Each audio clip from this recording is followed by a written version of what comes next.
What's good? I'm coming at you with another Ocarina of Time video today. And today I wanted to further expand upon some of the map changes they could make in the new game. Granted that it's not a one-to-one remake, I kind of just wanted to throw some ideas out there and just make a fun little video talking about what they could do with the map, given it's not a one-to-one. And we do get some meaningful changes. So here are some ideas that were floating around in my head that I wanted to kind of get out into the universe. The first one, of course, is the changes they could make with Hyrule Field. I think one cool thing they could do is add more visual distinction with Hyrule Field. The original Hyrule Field and the N64 and 3DS all kind of look like the same biome, had the same type of area, right? What you could do in the remake is add some visual distinction, have it look like separate areas. I know that they kind of do this with the Gerudo Desert area where it transitions into that desert zone, but you could take that idea and push it even further and make each area look distinct, like especially over by Lake Hylia, Zora's River, and as you go up towards Death Mountain and Kakariko Village, etc.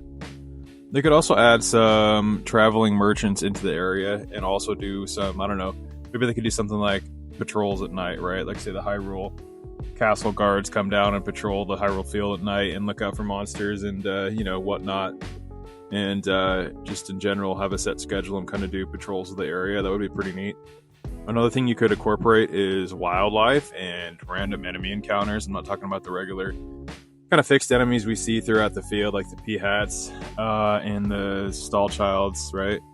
Stall Children, I should say. There we go. You could do something like, I don't know, just some overworld mini-bosses, for example, would be kind of cool. As many as in Breath of the Wild and Tears of the Kingdom, but that would be an interesting take. I wasn't that big of a fan of the caves in Tears of the Kingdom, but that's something you could definitely incorporate, right? You could do fewer caves, right? But you could make them more well-made and more impactful. I feel like there was just too many in Tears of the Kingdom, and the first couple were cool, but then they kind of lost their impact after that. And not all of them were the same quality, right? But caves are something you could definitely add, as well as the underground grottos. Those need to be expanded significantly, I think. Some of them were okay in the original, but a lot of them were just completely empty, or there'd be like one useful item in the whole thing. So they kind of felt like, why is this even here? But with Hyrule Field 2, they could also greatly expand Lon Lon Ranch and add new missions and side quests to it as well. I think that'd be pretty cool. Maybe add a couple NPCs, more wildlife, more livestock, of course. And just add more to do in the horse races in general, right? You get that one horse race when you come back as an adult, when you race Ingo and you get Epona. That was cool, but I think they could expand upon that with the horse racing. So something to think about. Then that brings me to the Lost Woods. The Lost Woods in Ocarina of Time is kind of like a pseudo hub world in the sense where it connects to other places, right? You know how it connects? I don't know. Right, it connects to Goron Village, and I believe not Lake Hylia, but it connects to somewhere else. I can't think of it off the top of my head. So there's two connections there, but they could expand upon that and maybe make it to connect to just every area in the game, right? Say there's another connection to Gerudo Valley and Lake Hylia. That'd be kind of interesting if they did that with the Lost Woods. Another thing they could do with the Lost Woods is add some type of, I don't know, some kind of boss or mini boss or like sub dungeon in the area. That would be pretty interesting to think about, right? Like you've got the Moblins in there. Maybe you could expand upon how the Moblins came in and took over the Forest Meadow and Lost Woods. That'd be interesting. And then of course you got the Skull Child. So there's a few things they could do with the Lost Woods, but overall I think they just need to expand it, double down on the vibe, and make it feel like an actual real forest. That'd be pretty neat. Definitely expand upon on some of the ancient ruins that are located within the Lost Woods. The next thought I had has to deal with Castle Town, right? And what I was thinking about that is as you progress through the adult timeline, right? You have it when you first come out of the Temple of Time and it's completely destroyed. There's re-deads everywhere, right? What if after every medallion you collect, Castle Town starts to get restored piece by piece? Of course, it's never going to make a full recovery to the original greatness it was in the child timeline, right? But what if the more progress you make in the adult timeline, the better it gets, the more re-deads are cleared out, you see some NPCs starting to return to the Castle Town and so forth. Again, that might kind of kill the atmosphere of Castle Town, but it's an interesting thought. All right, the next point I think is something that they're definitely going to do is to make the transition between the geography seem more seamless and less disconnected, right? Like it's all a one seamless map. and you could see every part of the map from every other part of the map, right? Like when you're up on Death Mountain, you can perfectly see all the stuff down in Hyrule Field.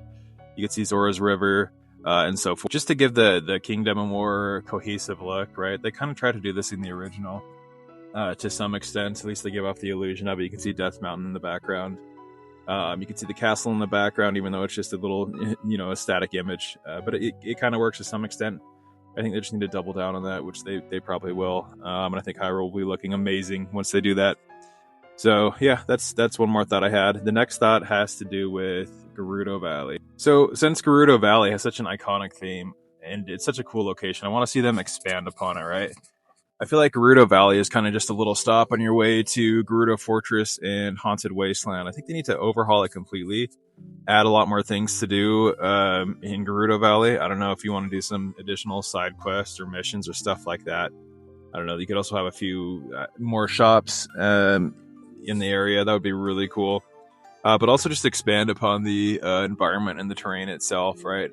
Have some more pathways going along the cliffs, more waterfalls, stuff like that. What I'd really want to see personally is just an additional side quest that goes more into the lore of the Gerudo and the culture of the Gerudo, and really expands upon the backstory of the Gerudo and the whole entire region as a whole. I think it's mostly because of hardware limitations, but I think the Gerudo Valley itself, besides the soundtrack, which is phenomenal, we all love that song, it's iconic. I think they really probably maybe they wanted to go more into it and expand that area, but they just couldn't because of the hardware limitations. But I think that's something that they definitely should do in the upcoming remake. Granted, it's not a one-to-one. And then I'm also curious to see what they do with the Gerudo Fortress. I want to see how they expand upon that. Maybe they'll make it more visually distinct. I know it was kind of easy to get lost your first time through in the original Gerudo's Fortress. But I want to see how they improve upon that, as well as the archery range connected to the Gerudo Fortress area, as well as I think they have the training grounds in there too, where you get the ice arrows. That's something they could expand upon. But yeah, to recap specifically, I think Gerudo Valley is one of the areas that they can make the most improvement on. I think it would definitely expand the later. It would definitely benefit the later part of the game if they do enhance that. They can make it feel like a sprawling frontier instead of something you just have to pass through. My final thought here is on Zora's River. My recent playthrough of Ocarina of Time, I noticed just how small Zora's River felt. I mean, when I was a kid, I imagined Zora's River, it seemed a lot bigger, right? It seemed like this expensive place. But when I went there recently, I noticed how just small it was, right? There's only a few things you could do there. I think there's like 2 heart pieces you can collect, as well as a warp zone. But I think overall, yeah, so Zora's River and Gerudo Valley, if they overhaul those 2 pieces, which are kind of like the transition between 2 major areas and cities, that would go a long ways. And so I think that's probably the best direction they could go in. Right, I think they could make Gerudo Valley this desert frontier, right? That's expansive. It's got tribes, it's got lore, it's got shops, side quests. Same thing with Zora's River. It could have more hidden secrets. It could be this lush, expansive river valley that leads up to the Zora's domain. I think that'd be awesome if they improve those 2. Anyways, guys, this has been my thoughts on more Ocarina of Time map changes they could make. This is kind of a fun little video just to get people talking about Zelda. It's nothing too serious, so don't take it too seriously. But anyways, I'm trying to reach 1,000 subscribers by the end of the summer. So if you want and you enjoyed the content, please do subscribe, like, and share. It helps me out immensely, more than you know. Anyways, thank you so much for stopping by the channel. This has been Matt from Top Tier. I'm out. Bye.